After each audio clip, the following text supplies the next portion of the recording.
היי חברים, מי שלא מכיר אותי, אני מעיין טל, מורה לפיתוח קול. הטלפון שלי פה למעלה, מי שרוצה לקבוע איתי שיעור ניסיון מוזמן. אני אעשה לנו היום תרגיל שמתמקד בשחרור של הצוואר. שרירי הצוואר נוטים להתאפס, כמו שאתם בטח יודעים, ואיפה נמצאים במיתרי הקול שלנו, באזור הזה. זה מכביד וזה מאוד לא נעים.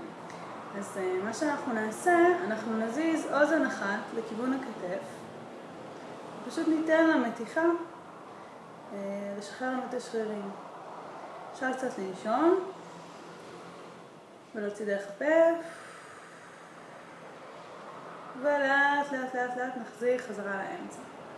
עכשיו את אותו דבר נעשה לצד השני, לאט לאט ולהוציא, ממש תרגישו איזושהי מתיחה בצוואר, עדינה אבל להרגיש אותה.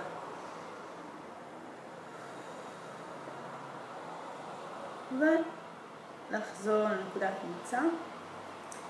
טוב גם פשוט לקחת את הידיים ולעשות קצת מסאז', להרגיש מה תפוס באזור הזה, באזור הזה. יש גם אופציה לדחוף את המרפק עם היד ולהגיע לשרירים של השכמות ולעשות קצת מסאז' בשרירים של השכמות כדי לשחרר אותם. הם מאוד מאוד מאוד משפיעים על השירה והדיבור. לפעמים מגיעים לאנשים צרודים שמספיק שעושים קצת ככה והדיבור חוזר לעצמו, זה משפיע ברמות האלה. אז בהצלחה, מוזמנים להגיב לי למטה.